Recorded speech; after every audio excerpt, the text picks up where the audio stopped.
calls Han Solo a bitch. Bring him on. I prefer a straight fight to all the sneaking around. I don't know where you get your delusions, laser brain. Oh, come on, bro. It's the wars. Well, we were really riding a high last week after the 2 episodes of The Bad Batch, and we'll see if that continues this week. This is The Wars and More. I'm Joe. Of course, with me is my good buddy Doug. Hey, Doug, how you doing? Doing pretty good, Joe. How you doing? I'm doing all right. Doing all right. You know what comes after every high? Lows, man. Lows. Not too low. Not too low. Not too low on this one. Light hangover. Yeah. Oh, I was going to try and drag that out. You're just like, nope, this didn't work. Well, no. Okay. So okay. We're going right into Bad Batch, eh? So. Might as well. Yeah. What the hell? Why not? So. This is clearly a setup episode. So, I got a feeling that, we're going to see a whole lot more to do with what's been going on here next episode. So, I'm not too, upset or disappointed or anything with this episode, but there's just, there just wasn't a whole lot of meat there yet. Right. And the episode he's referring to is season 2, episode 9, The Crossing. You said, yeah, we're going to get there next episode. I'm pretty sure I know how next episode's going to go, though. Oh, do tell. Because the title is Retrieval.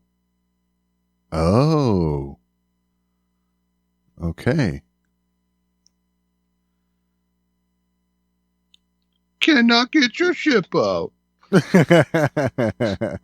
Right.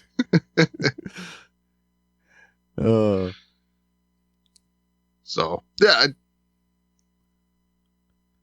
Unless it's retrieval of something else, which would really throw me through a loop, because I'm totally set on, well, they're getting their ship back. Yeah, I'm sure they're going to get the ship back, but I think it might also have something to do with the Ipsium. But they don't have to retrieve the Ipsium. They have the Ipsium. They got some, yeah. They blew up the others. Yeah, well, I mean, that second mine they found. Yeah, but they're out of vials. Oh, that's true. That is true. Now, they could go get more if they retrieve their ship. Yes, that is true. So, refreshing my memory. I feel like I know what Ipsium's used for. Well, it's not coaxium. Well, I know it's not coaxium. Okay. I don't know what Ipsium's used for. All I know is that it'll blow you up.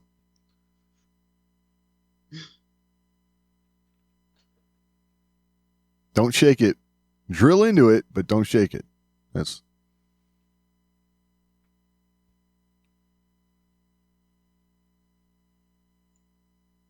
And not only do you drill into it, you get the kid to drill into it. That's even better.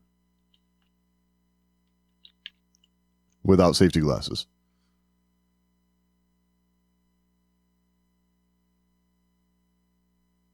Trying to find out. I was going to say, are you still there? Yeah, I'm looking for what Ipsium's used for. Yeah, who cares? It blows up. Come on. I'm telling good jokes here, and I get no reaction. I'm sorry. So you think that's what they use it for? I don't know. Blowing up slaves to try to leave Tatooine? Maybe. Oh, no, that would be funny. Of course, no, it's volatile. Like when that would be funny. Jostled around. No, Damn. I mean if. Don't take that so literally. Man, the Bad Batch will take any job now. Apparently. But yeah, I don't know. You send the minor kid up with the drill, no safety glasses. I mean, these are poor adult Guardians here. I'm just saying. Yeah. So I'm not the only one that's like, really? You got her down there using a drill, no glasses on? Yeah. I wasn't the only one. Nope. I thought the same thing. Safety first. And she tries to lean over to do it, so you didn't show her the OSHA video. Right. Yeah. Whenever you're in an elevated surface, you must have a harness. So their training sucks. Yes. Although I'll say this, so in my profession, I'm a trainer of sorts, right? Yeah. And I'll tell you what, I see that kind of stuff all the time with my trainees, where they're like Omega was leaning over to try and drill on that, right? Yeah. And I turn around all the time, like, what the hell are you doing? Nice. And it's like, the answer is always like, well, I'm trying to do this. I'm like, you don't, like, it's not firing right there that's a bad idea. Right. Like, I mean, you look like an OSHA video right now. Yeah. It's just this one time. I can get away with it this one time, which will turn into every time. Yes. Got it. Yep. I saw that one. I'm just like, wow. I gotta say, man, this was not a strong episode for Omega. No, it wasn't. This character keeps making just like, she'll make steps forward and then leaps back. Right.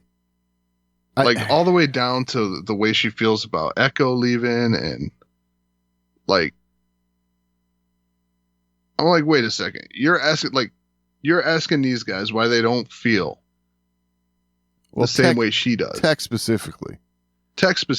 Like, why do you feel this way? Oh, I don't know, because you were watching guys like that just drop dead for the last 10 years. Right. And Tech, of all of them, is like the robot of them all. He's very literal, straightforward. Like he's the Sheldon Cooper of the group, Right, which I was waiting for him to say, well, I've been watching these guys die. Like him, I know he's alive, so it ain't that bad. Right. Yeah. Like everyone else I've had to say goodbye to in war is dead. Right. Omega's young. And like, I don't know. I get the whole age thing mixed up, but they're accelerated growth, but they're also accelerated in their world wary. You know what I'm saying? Right. They've experienced a lot more than she has, which yeah, which I get that. Yeah. But I'm like, well, she's being trained to be a soldier and everything, right? So it would seem, yeah. And I say that with the quotations. Right. Like, I would think that just like understanding and moving on, completing the mission, no matter what, would have been like in the first week of training. Yeah. Yeah. Those, yeah. It's just an overdone, way of injecting the feels into it, right? Like, yes, that's the thing about it. It's when I guess my biggest issue here was that when Omega was feeling, sad about Echo and, are we really a family or, or this and that. I wasn't feeling what they were trying to make me feel from that. I was you want to know what my reaction was? Uh-huh. When she's like, I want to be alone, and she walks off. I'm like, why don't you just say, oh, you want to leave? Isn't that what you're mad at Echo for? Right. Exactly. I mean, it's kind of true. Yeah, it just wasn't a strong episode for Omega. And like I said, I feel like we're not making a bunch of jumps. Right. Yeah. The understanding that she and Tech come to in this, it also didn't resonate very deeply with me as the viewer. It was like, okay, they understand each other now, but it's like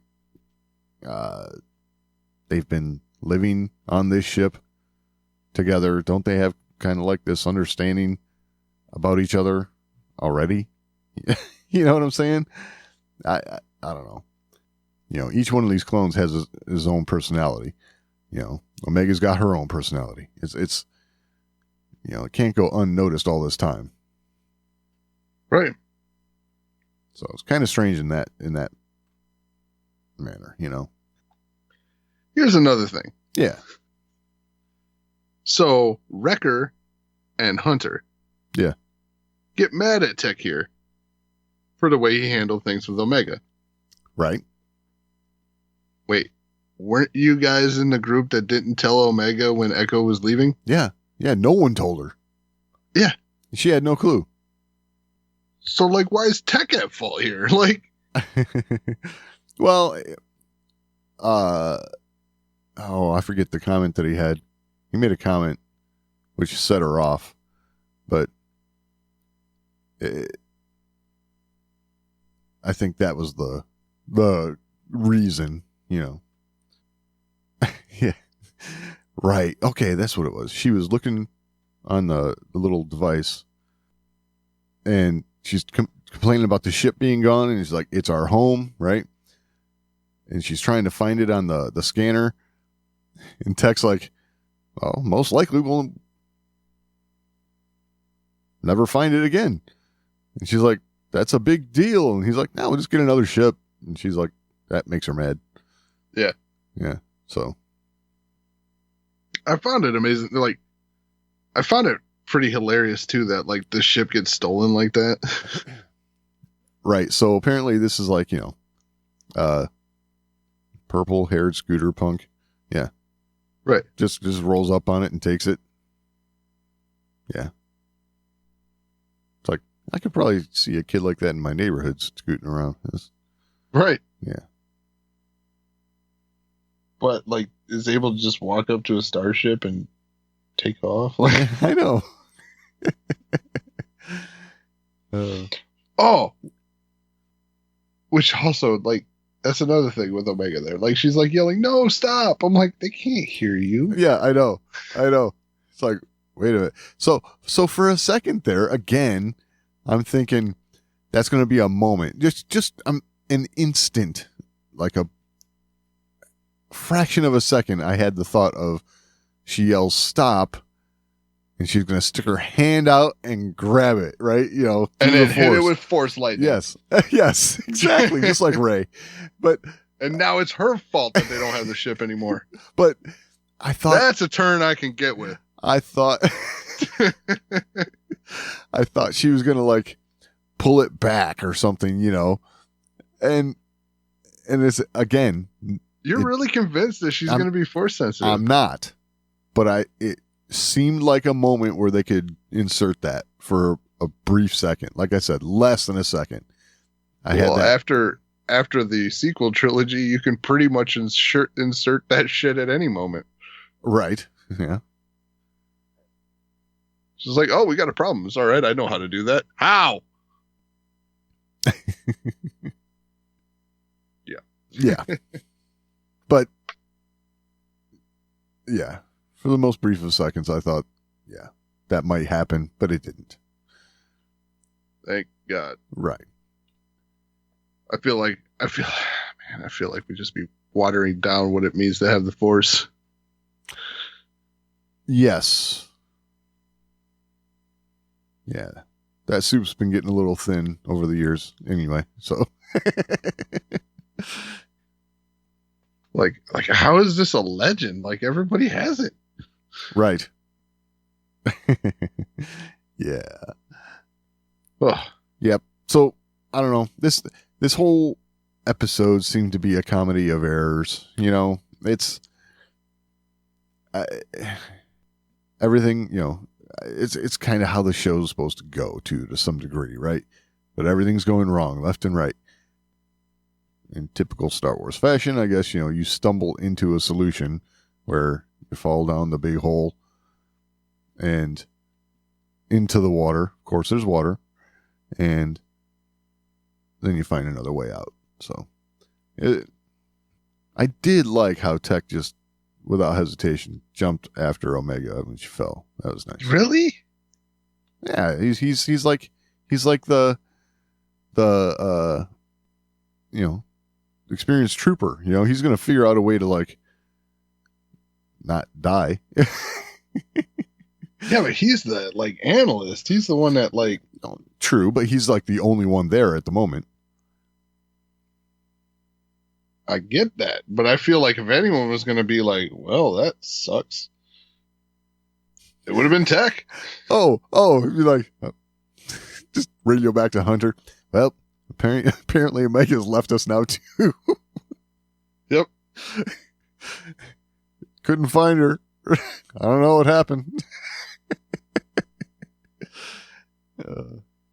Remember when I told you should make a post for the last opening? You should probably do one now. Yeah.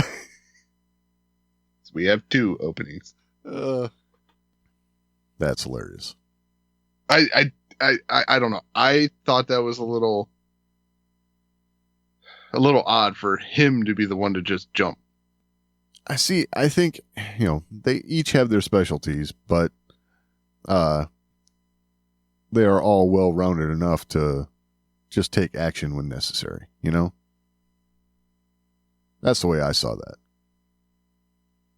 Right, but analyze the situation at least a little bit. Like, what good is, going after someone who just fell to their death by committing suicide? Well, I'm just saying, if that's jagged rocks down there. Right. What? You just wait for the sound, right? Yeah. Oh, it's a splash. Okay. Yeah, at least give it that long. Yeah. At least give it a splash. It's like, okay, there was a splash. I can work with this. Right. If you hear a dull, thwack, you're like, don't go. Yeah, I'm going to find a different way down there. Yeah. Yep. Especially if it goes thwack, thwack, thwack, thwack. Oh, yeah. You really don't want to go. Like Coyote and Roadrunner kind of all the way down. Yep. Yeah. Yeah, or that. It's not a straight shot. Yeah. Not good. I thought that was odd.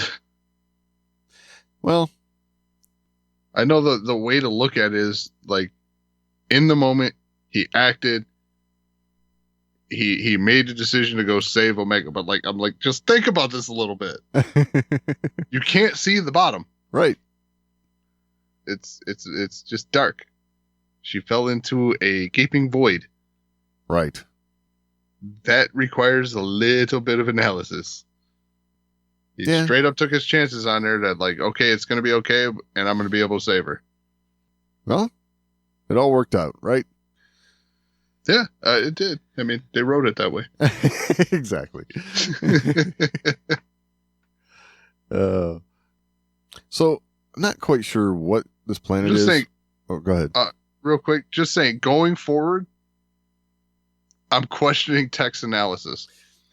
Right. Just saying. Yeah. But here's the thing. He's usually been pretty good about, Yeah. I know, but I if I were with him, I'd be like, are you just guessing again? Is it just are you just lucky? You can't be lucky all the time. That's what I'm saying. It's gonna run out. Right. I'm starting to wonder if you've just been lucky.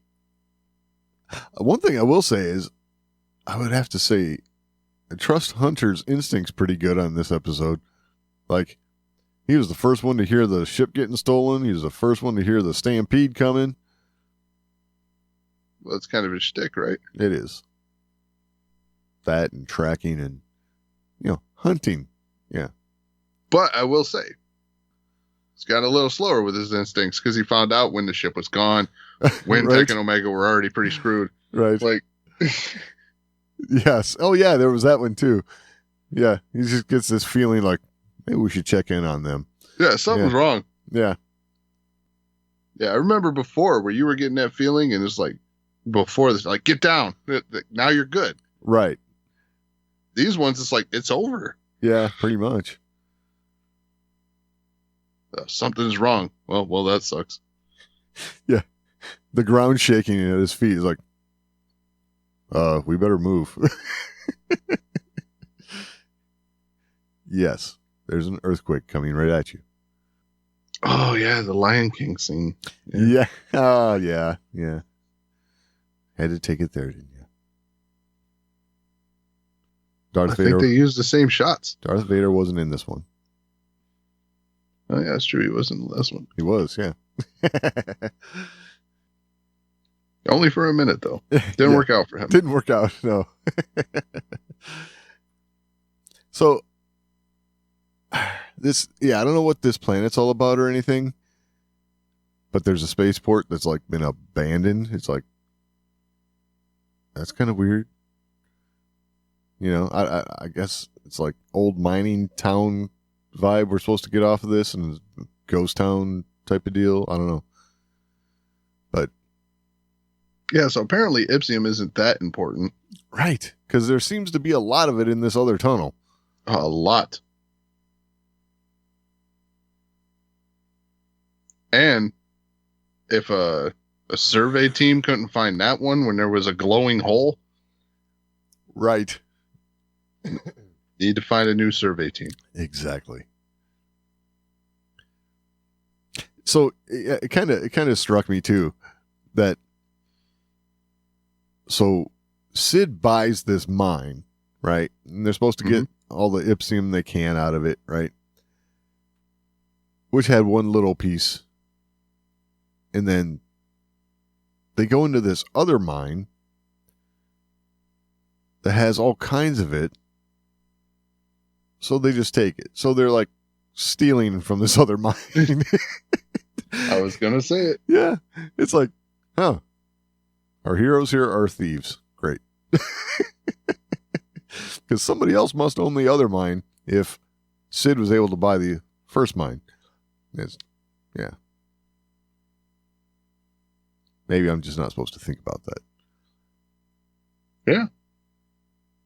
Well, we already know they'll do questionable stuff, so it's not. Yeah, true.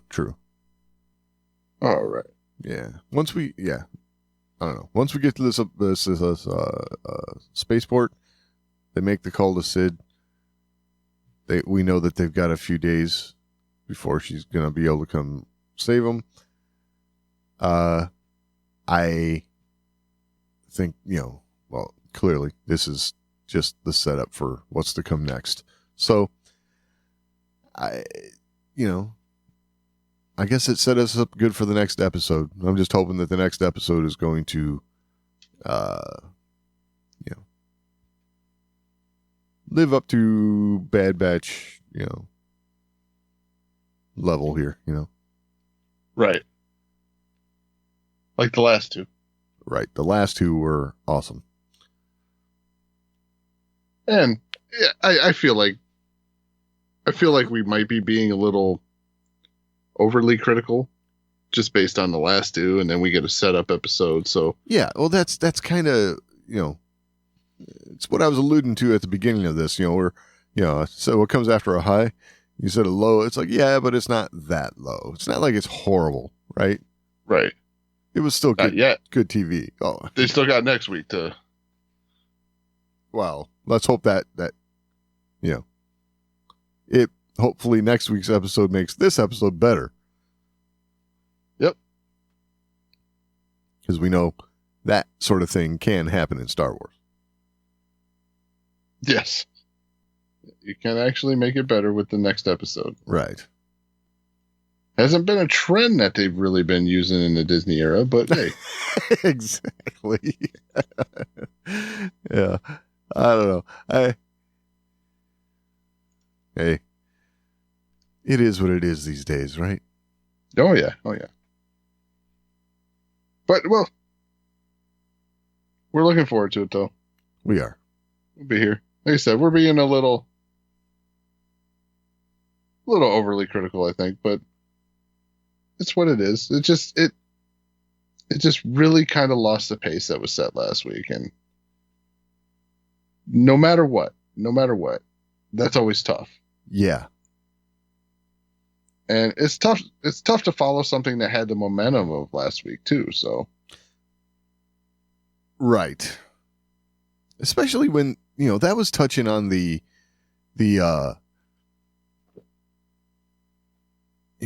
whole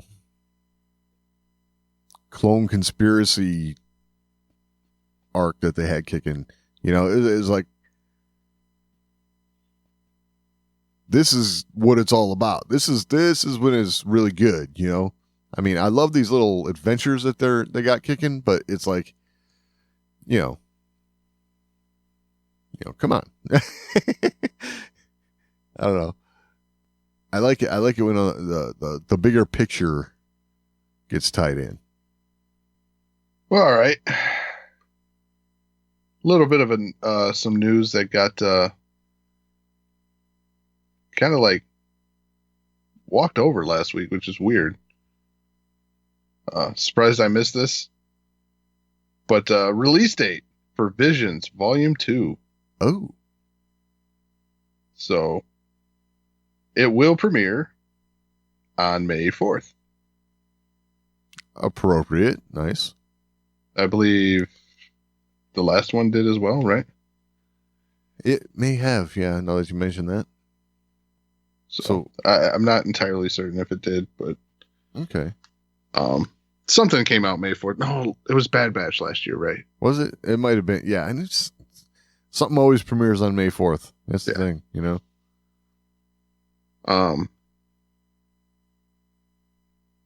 But Volume 2 set to release on May 4th. 9 different studios. They have a list of all the studios. I don't know any of them, so yeah. I can read them off if you want, but I have no input. Yeah, I wouldn't either, honestly. So, if you want to see the list of studios, you can head over to StarWars.com. That's where I got this from. Right on. But yeah, I have no idea on any of these. Because they're from all over the place too. Like this would be more something we could comment on. So this is Visions is anime inspired, right? Yeah.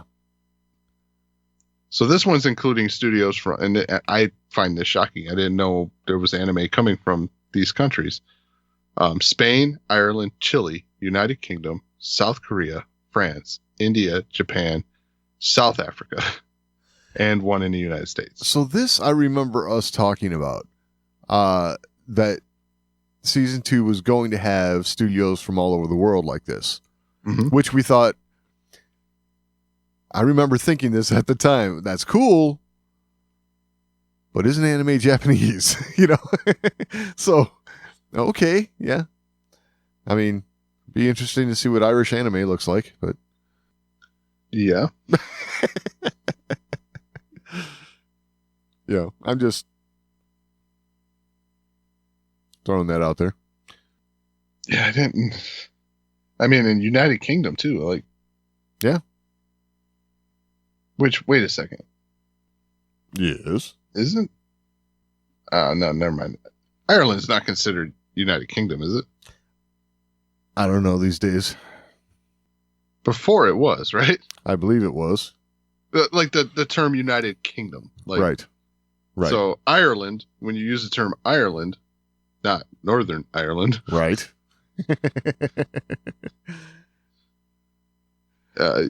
I would think that's considered part of the United Kingdom.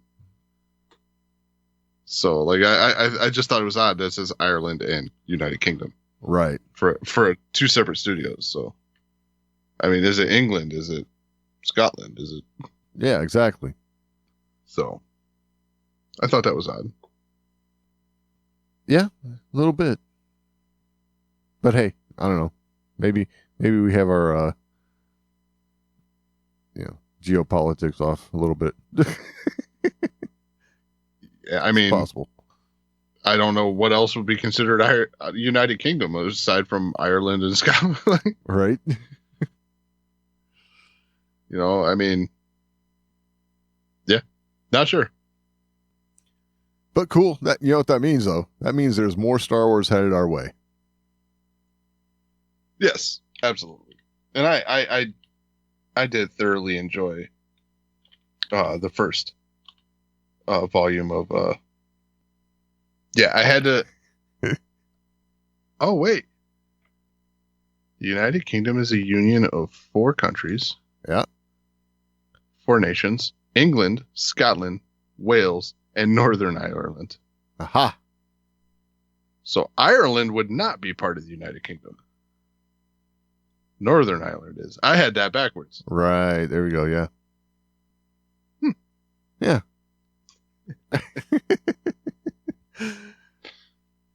So apparently this is appropriate, and they didn't want to give credit to the individual nation that this belongs to. Right. All right. So Jon Favreau is getting a star on the Walk of Fame.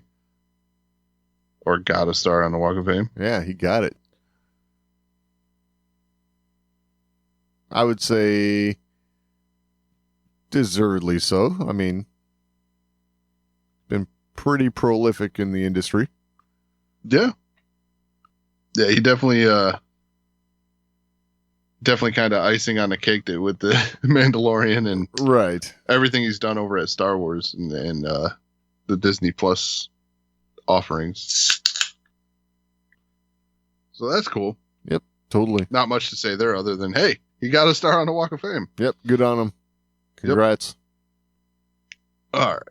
I believe you had something, right? What? You have something else to talk about, don't you? Did I? Maybe not. Something about Dave Filoni? Okay. I'm looking at my notes here. And right. Okay. Yeah, I brought it up. I didn't know if we were going to talk about this because there's just not that much to it. Well, there's not that much to anything we've talked about tonight, so it's keeping with the flow of the show. Right. I mean, it's kind of yeah. We'll just call it what, light news. Yeah. Okay. Nothing yeah, because that's really going to differ from, hey, this week's episode of the Bad Batch is setting up next week. Right. I know. We got a date for Visions, and Jon Favreau got a star. Right. Well, that's okay. Man, so, you could have just done that and show over. I know. I just did the whole show right there in 3 seconds. Yes. So, okay. Falling right in line with that is this interview that Dave Filoni did. He was talking about he was talking with Empire Magazine, and they were just talking about how the Clone Wars influences his other work and stuff like that, and he kind of so okay. He says there's a big question at the end of season 2 of the Mandalorian of what will Mando do next. Is that relationship over? With Grogu. In life, things don't always come to a perfect ending. I think things can continue on, and your adventure continues every day. I used to think about it with Clone Wars all the time. When is that battle over? When is that struggle over? Because it culminates in Revenge of the Sith. But that can't be the ending for that show, even though that's the ending of that era.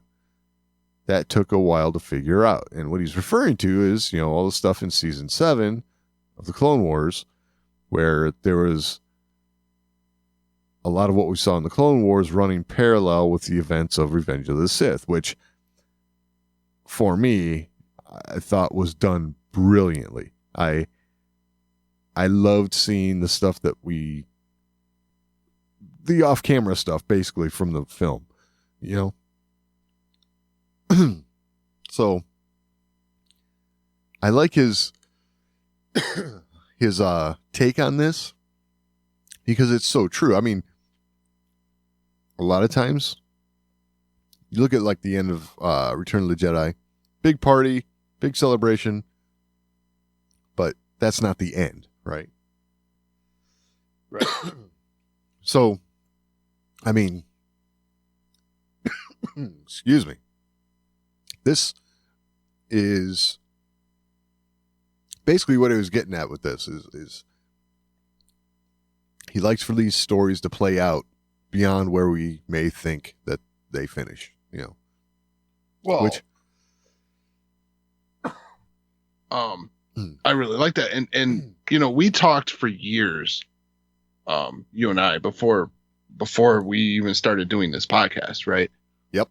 About the Clone Wars and where we thought that was headed, and you know, we really imagined that it was going to lead right up to where Anakin and Obi-Wan are getting called off because the Chancellor's been kidnapped. right. You know, Yes. that's pretty much going to be your end point. Yeah. And I like that Dave Filoni not only implemented all that kind of stuff into the Clone Wars, like it happening concurrent, he Right. ran past it. Exactly. He ran past it. And it's been a long time since I've mentioned this book. Yeah. But I love mentioning this book. So this is It hasn't been that long, Joe. I know what book you're going to say, but go ahead. it's been a while. It's been a while for me. Okay. Come on. Really? I mean, in the interest of how often I mention it, it's been a while. Okay. But Darth Plagueis. Yes. Right? And this is one of those things that made that book so masterful to me, is here you thought that this character was something of old. Like you kind of got the feeling that not only got the feeling, but you really felt like Palpatine was the one who killed Darth Plagueis Right. because of the way he kind of grinned about it and stuff like that. Yeah. But you imagine that happening long before Right. those events, Right. which it really didn't. It was only like what, 10 years, not even 10 years. Right. It wasn't Right around that 10 long years? before. Yeah. Cause it happened during it, like at the end of episode 1. Exactly. That's I guess it's longer than 10 years, but yeah, not by much. Well, by a little bit. So whatever. 13, Yeah. 14 years, whatever. Not as long ago as you might have thought. exactly. Basically, Palpatine hasn't been like the top Sith as long as we thought he was at that point. Right. Because you had this impression like he had an apprentice Right. that he was training and, Yep. and like not even realize, because you rule of 2, right? Exactly. So you're not even thinking that like, wow, he could have had this apprentice while he still had a master. Yeah. And then it's like, oh, wow, he did. Well, he used to. Yeah. He did for a minute So they got Before- bisected. before Disney, before the dark times. Yes. But yes, in very much that same style, Filoni talks about how, you know, he likes these things to overlap. So I'm guessing that's got a little something to do. I don't know. He didn't say it, but you know, the way Mandalorian crossed over with Book of Boba Fett, you know. Oh, you know what though? Like, so I've been seeing that getting a lot of flack lately. What's that? The way the Mandalorian crossed over with the Book of Boba Fett, Okay. and the way that Mando season 3 is going to be picking up in such a different spot than season 2 ended. because of the events that took place in the Book of Boba Fett. Okay. And people are saying that this is a giant misstep because people aren't necessarily going to watch all shows. Oh, I see. And I've put some thought into this, and I was like, you know what? I see their point.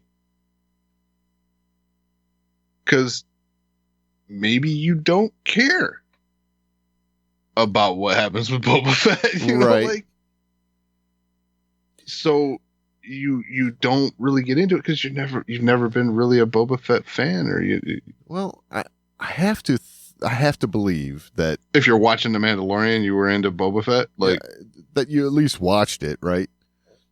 Whether or not you're into it, that's a whole different discussion. But I will say I do see some merit to that discussion, that you are advancing a show during the events of another show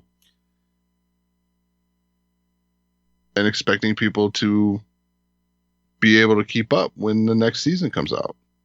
Like, people are going to invest in all Star Wars shows, and I do kind of agree that's kind of a misstep. you know what would be useful in this situation is maybe before they start that first episode, they had like a bunch of words crawling past the screen that, got you up to speed with what was going on. Yeah, but they don't do that anymore. I know. I was just thinking, this franchise, they could pull that off. I mean, this franchise has always pulled it off. They've always explained the interim with just some words or something like that. Like things happen in the interim. Yep. And when you come back, you're not at the same places where you left. Exactly. So, and you never have been in Star Wars, but that, except for episode 8. Sorry. Ha. Yeah, if you're allowed to bring that up, I'm allowed to bring up Plagueis whenever I want. That's fine. It's a good book. I'm just saying. I mean, that was one of I'm going to go off on a tangent again. Oh, sweet. Yeah, it's just one of those, because I believe Plagueis was one of those books that was backed by Lucasfilm, right? Yeah. So it was like one of those, like, this is like the real deal. It's getting the Lucasfilm like promotion and blessing. Like, I think it was even featured on StarWars.com. Like, oh yeah, it was like, this was a big deal. It was a big deal. It was one of the last, I think, that became legend. And it's like, I think there was actually a point where, we were hearing about what was going to be, turned into legend and stuff. And it's like, ooh, this is close enough. This might actually be canon. And guess not. Yeah. We thought that was going to make the cut, but it did not. Yeah. But yeah, that was when they said, we're starting the canon with a new dawn. It's like, damn. Exactly. You couldn't have just whipped one back. Right. One back, just one. There was a few in that period that were pretty good. I mean, that was the same period where you had, Tarkin and Kenobi. I mean, Tarkin's canon, right? Is it? So is Kenobi. Is it? Yeah, I believe those are both after A New Dawn. Okay. But it was all right in that same time frame. Because Tarkin came out right around the time of Rogue One. Okay. Gotcha. 90% certain Tarkin came out right around Rogue One. Okay. Kenobi, I think, is one of those that might be on the brink. Maybe it's not canon. Right. I think it is, though. Maybe it's not. Yeah, I'm not sure. I don't know if that one is. Those were all like right at the cusp. That was such a sad time, man. Because it's like, man, the EU's finally getting their shit together, and we're gonna just wipe it out. Oh, there was some good stuff. Yeah, coming out at that point. And yeah, I mean that really was the moment where they were starting to get it together. Because it did get a little weird before that. Not gonna argue, right? Like, right. Some of that stuff was just like, yeah, this shouldn't be canon. But hey, there's some good stuff that came out of it, though. I'm just saying, I have yet to come across a new canon Star Wars novel as good as Darth Plagueis. They just haven't done it yet. They have not reached that level. Yeah, I'd agree. I'd agree there. They've had some close ones. Right. You know, they've had some books I've really enjoyed. Like Dark Disciple. I really enjoyed that book. Yeah, that was a good one. But it wasn't Tarkin. Or it wasn't Plagueis.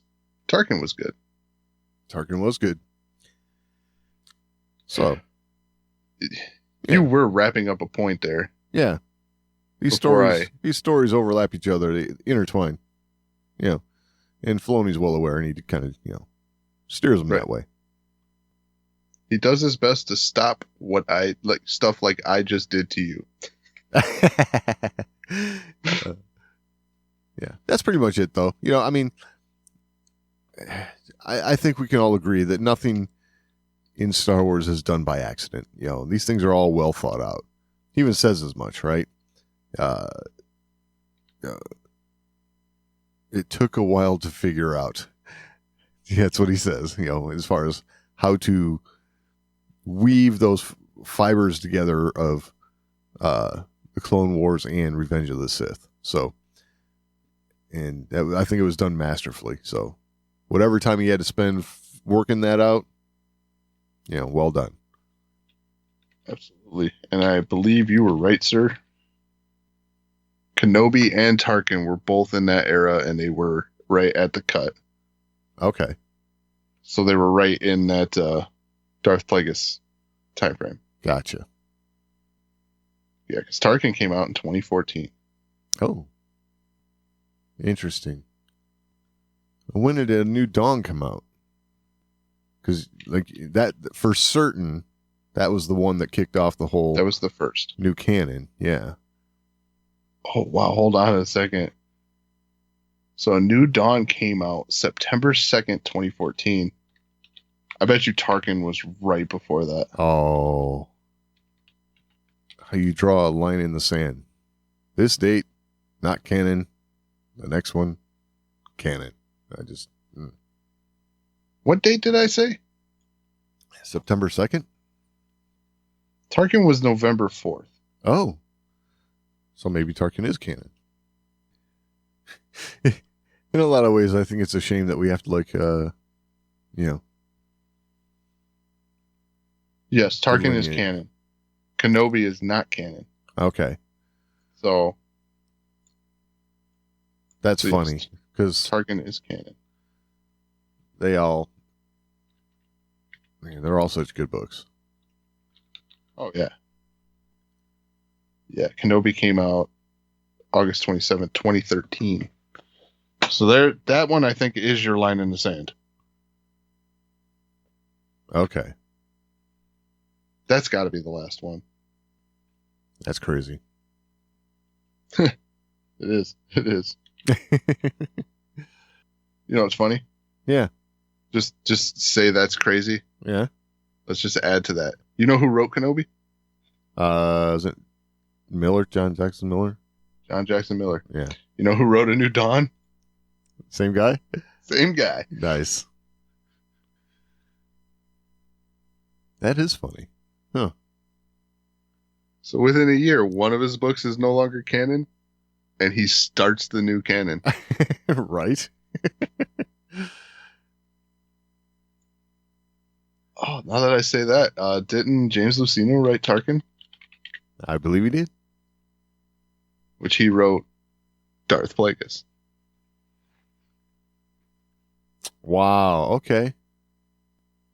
Interesting. Where are those guys? I don't know. They should be writing some more for Star Wars. Yep.